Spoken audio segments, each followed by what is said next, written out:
craziest thing that ever happened to you in Formula One? When I won my first race in Monza, I crashed my road car going into the track. Going on the morning of the race? Yes.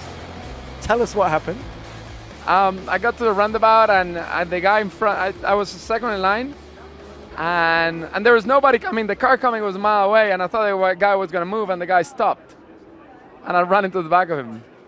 So I had no papers on the car, nothing. I said, look, I'm going to the race. I was all dressed up with the team gear. I gave him the phone number of all the people at BMW, and I drove to the track with a crash car. Did you crash 7 times and won every day? Or no? No, that was a true story. Yeah. Okay. Which of your 7 victories was your best? My favorite was definitely Monaco. You know what I mean? I always dreamt about winning there. Which drivers pushed you to the limit? I think all of them, you know what I mean? I think I learned a lot when I ran with Ralph. He was really quick. But I think European drivers are very weak mentally. You know what I mean? You can get in their head really easy. And I think that plays, what you're seeing today and what you see always in Formula One, When things go your way, they're really strong. When Lewis is winning, it's unstoppable. But if something goes wrong, the spiral down is huge. And that's where, if the cars were closer together, I think you would see different people winning. Can you say that about Michael Schumacher, that he was weak mentally? No, I think Michael was one of the few guys that were really strong. You could get in his head, but he was really strong. Ralph, on the other hand, Ralph was a guy that to beat him was nearly impossible. But on his 8th day, if you could beat him on his 8th day, you could get in his head. You know what I mean? And it was tough. We all have weakness. You just got to figure out which one they are. Now tell us about some of those battles with Michael Schumacher. I remember year 1 of your career, that pass at Interlagos in 2001. Do you still remember that vividly? Not really. It was a pass. It was good. It came out really good. It looks really good. We made good TV, It was fun. We had a good car, and BMW had really strong engines, so came down to the braking zone, and I thought, I've done plenty of restarts, and I know he's going to brake early, and he did.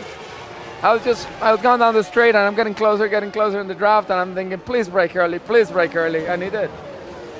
Do you ever have a moment when you wished you just stayed on a bit longer and maybe another opportunity? Hell no. I don't regret it 1 minute.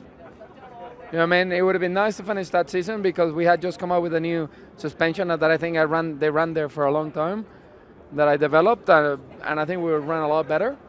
But, ifs and buts don't count. But no, it's just really no. Which of the current drivers impresses you most? I would say probably Vettel is one of the most complete guys, and I think Fernando, I ran with Fernando all my career. I think those are the two overall the best drivers. I think Lewis does a really good job, and but they're in the best car. So it's very easy to think a guy in the best car is the best driver. But the question is, if they were not in the best car, how would they handle things? And I think Fernando and Sebastian has endured that, and I think they're the best.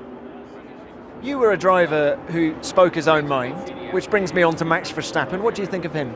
I think Max is really good. I think he is in people's mind because he's making moves. He's aggressive. Does he make mistake by being too aggressive? Yeah. I mean, and he, in hindsight, he said he laughs about it. He knows he screwed up. But people are thinking about you, and you're cutting people's attention, and it's not a bad thing. It's good for the sport needs that. So who's your money on? For next year? I mean, Mercedes is going to be right there. It would be nice to see somebody like, a Ferrari winning again or Red Bull winning again. It'd be nice to see Williams. I think McLaren has all the tools to be here, and I think Honda's getting closer. I'm not sure they're going to be there next year, but I would like to see maybe McLaren being running where Ferrari and Red Bull are running right now.